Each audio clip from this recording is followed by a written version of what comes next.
ప్రభువును రక్షకుడైన యేసుక్రీస్తు వారి ప్రశస్తమైన నామానికి మీ అందరికీ వందనాలు, శుభాలు. అందరూ బాగున్నారమ్మా? దేవాదేవుడు మరి యొక్క నూతన దినం దయచేసిన దేవాదేవునికి వందనాలు చెల్లించుకుంటూ ఈ దినపు వాగ్దానం ధ్యానించుకుని ప్రార్థన చేసుకుని మన పనులు ప్రారంభించుకుందాం. ఈ దినపు వాగ్దానం, నీకు మేలు చేయవలనని నేను నిన్ను బలపరుచున్నాను. ఇర్మియా గ్రంథం 15:11 ఈ మాట ఏం చేస్తానండి? నీకు మేలు చేయవలని నిశ్చయంగా నేను నిన్ను బలపరుచున్నాను. మనకి దేవుడు ఏం చెప్పి మేలు చేయాలని మనల్ని బలపరుస్తున్నాడు అంట.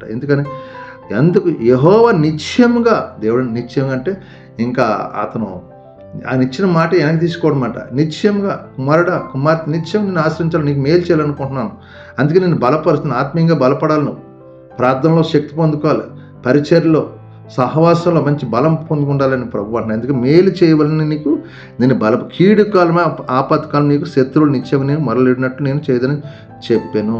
కీడు వచ్చిన అందరూ మొరపెడతారు, కానీ మేలు చేసిన మనం ఇంకా మొరపెడుతూ ఉండాలి. కీడు వస్తున్నప్పుడు సమస్య ఎక్కువ ప్రార్థన చేస్తాం. సమస్య రాకముందు ఇక్కడ ఏమన్నా నీకు మేల్చి నిత్యంగా నేను బలపరుస్తున్నాను ప్రభు. కాబట్టి ఇది నా వాగ్దానం, సహోదరి నిశ్చయంగా దేవుడు మనల్ని ఆశ్రయించబడాలంటే ఏం చేయాలంటే మనం ఆయన మేలు చేసి మనం బలపరుస్తూ ఉంటాడు అనమాట. అందుకే ఆత్మీయంగా మనం బలపరచాలి. ఆత్మీయ దేవుని మీద విశ్వాసం ఉంది అని బైబిల్ కలిగిన కృప దేవుడు మనకు దయచేయను గాక.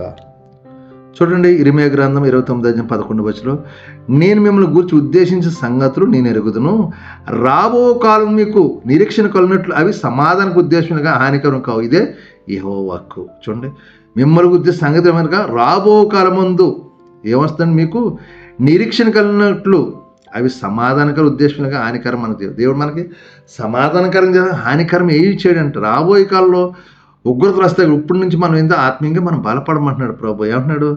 మేలు చెడు నిన్ను బలపరుచు ఆత్మీయంగా బలపడ, ఎందుకంటే రేపు పొద్దున కీడు రాకుండా. కాబట్టి ఏమంటే రాబో కాలంలో ఉద్దేశం సంగతిని ఎరుగుదును అంటే రాబోయే కాలం మనకు తెలియదు, రాబోయే ఉగ్రత మనకు తెలియదు, కరోనా మనకు తెలియదు, ఆ తుఫాను మనకు తెలియదు, రకరకాల మనం చూడడం మనకు తెలియదు, కానీ ప్రభుకు ముందు తెలుసు. కాబట్టి ఆయన ఏమంటున్నాడంటే రాబో కాలం మీకు నిరీక్షణ కలిగినట్టు, అంటే దానికి నిరీక్షణ మనం చూస్తున్నది ఏం చూస్తున్నాము? దేవుని యొక్క రాకడ చూస్తున్నాం కదా, అది నిరీక్షణ కలిగి ఉన్నామంటున్నాడు. అబ్రహాము నిరీక్షణ కలిగి ఉన్నాడు తన బిడ్డ విషయంలో. అలాగే మనం నిరీక్షణ కలిగి ఉండే కృప దేవుడు మనకు దయచేయను గాక. కాబట్టి నీకు మేలు చేయవలని నేను నిన్ను బలపరుచున్న ప్రభు అంటున్నాడు. మనకి దేవుడు మేలు చేయటకే మనం బలపరుస్తున్నాడు. ఆ మేలు పొందుకున్న కృప మనందరికీ దేవుడు దయచేయను గాక. ఈ కొద్ది మాటలు దేవుడు దీవించి ఆశ్రయించును గాక. ఆమేన్. వందనాలమ్మ, వందనాలు. ప్రభువు నామంలో ఈ వీడియో వీక్షించిన ప్రతి ఒక్కరికి జీసస్ స్వస్థత ప్రార్థనా మందిరం వారి ప్రత్యేక వందనాలు తెలియజేసుకుంటున్నాము. మరి ఇంకెన్నో సందేశాలు, వీడియోలు, సంఘ కార్యక్రమాలు మీకు అందుబాటులోకి రావడానికి పక్కనే ఉన్న సబ్స్క్రైబ్ బటన్ని ప్రెస్ చేసి బెల్ ఐకాన్ని కూడా ప్రెస్ చేయాల్సిందిగా కోరుకుంటున్నామండి.